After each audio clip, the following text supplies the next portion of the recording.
With her eyes shining, she became desperate to meet the quotas set by Xanis. Following exactly in her parents' footsteps, she became yet another adventurer in search of the shining magic stones. With her transformation into a wine-thirsty ghoul complete, she never noticed Soma's desperate and dejected gaze following her from the upper floor of her house. She also failed to notice Xanis' scheme, that using the divine liquor, he had disrupted the family's management, completely separating the followers from their god. Bring money so that our family may prosper. Our Lord commands it. The demands for coins became increasingly onerous. The family's management had never been so harsh before, and it is no exaggeration to say that it worked mainly in the personal interest of its new head. But, bewitched by the divine liquor's spell, its members paid no attention and numbly entered the line, desperately waiting to hear the magic words, "You may have some divine liquor." The guild was unable to contain the constant acts of villainy perpetrated by the evils and other outlaw groups, which only increased its leader's reputation for cunning. The corruption of Soma Familia spread silently, and far. Meanwhile, Lily, a mere impoverished plum bob, continued to struggle, far from the machinations of her organization. Wielding a knife in her bloodied hand, she killed low-level monsters like goblins and kobolds in the dungeon. She clearly couldn't attack them head-on, so she hid in the shadows, holding her breath for fear of being caught and eaten, and would only ambush a lone monster after careful calculation. However, she soon found her limits. Her scarcity of money didn't cover the cost of equipment and repairs to important items, and her battered body threatened to give out. It was the cruel reality of her high-risk, low-reward life. Each trip to the dungeon drove her further into the red. Even begging her god to upgrade her status was no use. She had reached the end of where her own practice and effort could take her, and in the end, to her deep misery, she simply didn't have much talent as an adventurer. It was then that Lily was forced to become a supporter. Thus began her days of exploration. Wait. Please wait. This isn't what we agreed on. Your whining has cost us a lot of profit. You should be happy that you're getting something. Lily avoided trips to the dungeons with members of her own family, as they constantly stole what little she earned, but working as a porter for other parties, little Lily was constantly on the receiving end of cruelty. Adventurers stole her share of the loot as a matter of course. She was often reprimanded for infractions she had no memory of committing and forced to work for free, while other times, her personal weapons and potions were stolen outright. Once, some adventurers she worked with were spending their dungeon earnings in a rowdy tavern, while Lily clung to their boots in the hope of a chance at a scrap. She demanded her share, but what she received was a kick that sent her flying. As she writhed and winced in pain, something else fell to the ground, a puny piece of bird meat.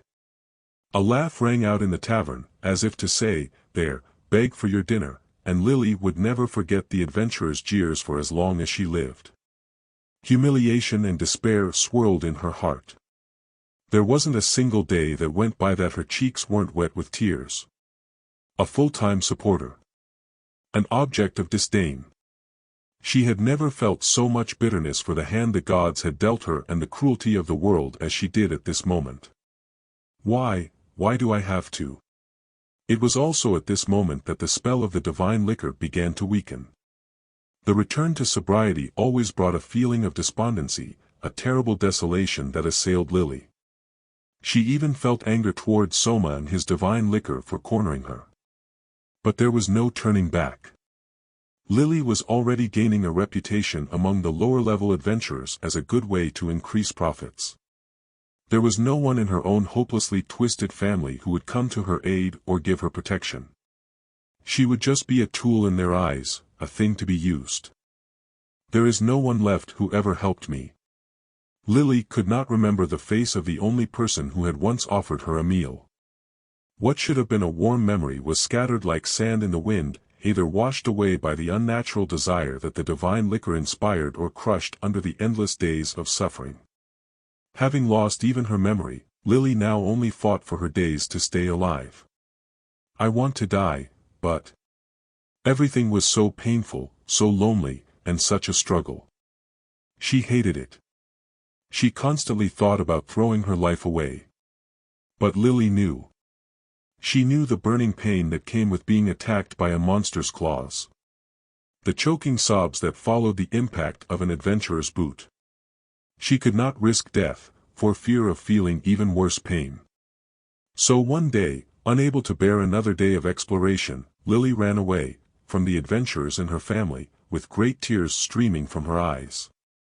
She wanted to renounce her connection to her god, disguise herself as a commoner, and find some happiness. But the adventurers wouldn't allow even that. The moment she understood that she could never escape the Soma Familia. The moment she realized that she would continue to suffer at the hands of other adventurers was the moment she saw the wreckage of a flower shop owned by an elderly couple she lived with. Nana, no. The incident occurred at the hands of adventurers who were part of the Soma Familia. Under the magical sway of the divine liquor, they stole anything worth selling and utterly destroyed the house Lily had found for herself, as if to send the message that this happened because she was there. Thanks to the constant conflicts in the city at the time, neither the guild or any other faction had the ability to prevent such a crime, so no investigation of any kind would ever be done. Just like her flower shop, the elderly human couple who ran it had also been punished. Lily was an errand girl of sorts, and she had been out when the attack came. When she returned and saw the damage, she began running toward the old man and old woman with her arms outstretched. And the couple, who had given her a place to stay and treated her like a granddaughter, slapped their hands away and rejected her. Their usually kind eyes were filled with accusation and hatred. The old man had been beaten and was sitting on the floor, weak, blood dripping from his lip. Behind him, his sobbing wife tried to support him. They had just welcomed Lily into their home, and this was their thanks. They looked at her as if she were filthy. Lily's heart broke under their accusing gazes. Wait. The old man's lips moved. Wait, please don't say that, Lily screamed with all her might, but not a single word came out of her mouth. Call after me. Call my name. Call me Lily with the same kindness you always used, and pat me on the head the same way. Tell me it's okay if I don't do a perfect job sometimes, like you once did. Tell me you need me. Help me. Don't throw me away. If even you two abandon me, then I wish we had never met you. Something broke inside Lily. The old man's words had sunk into her soul, and from the wound, something precious began to flow. After being thrown out by the old couple, Lily wandered through the city like a walking corpse, and at some point, she realized that night had fallen and it was raining. Lily stopped in the middle of an empty alley and laughed as the rain fell from her. Raindrops hit her small cheeks and formed rivulets as they rolled down. The beautiful clothes the old couple had gifted her were soaked in the increasingly harsh weather, making it a heavy burden. No one will ever care about me. No one will ever trust me. No one will ever need me. No one will ever help me.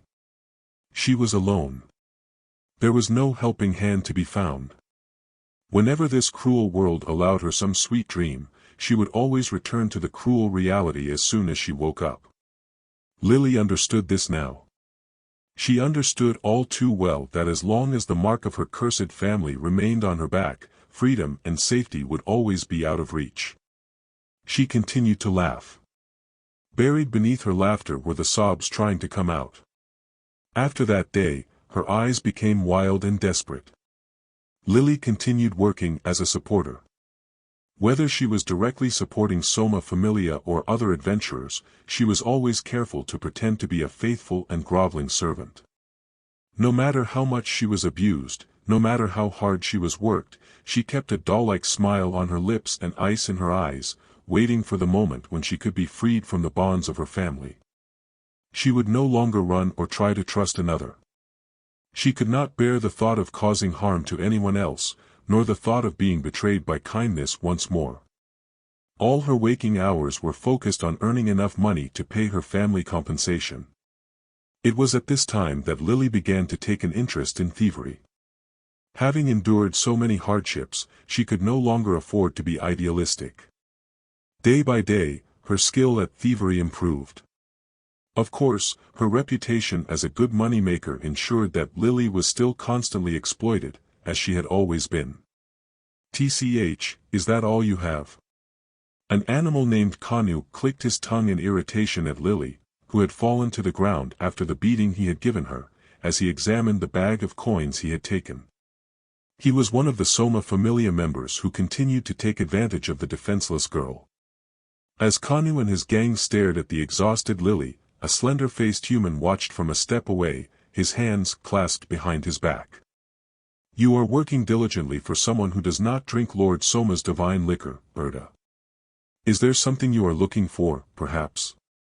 Lily did not answer Xanas's question and simply continued to stare at the ground.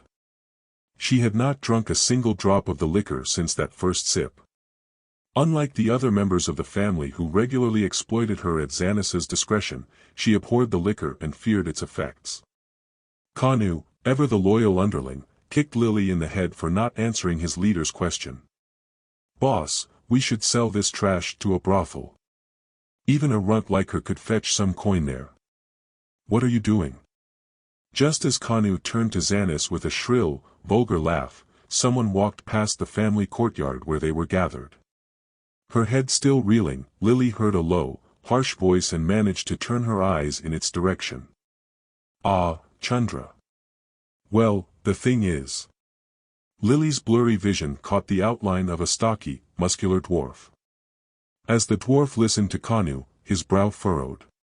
"No brothels. Stop it.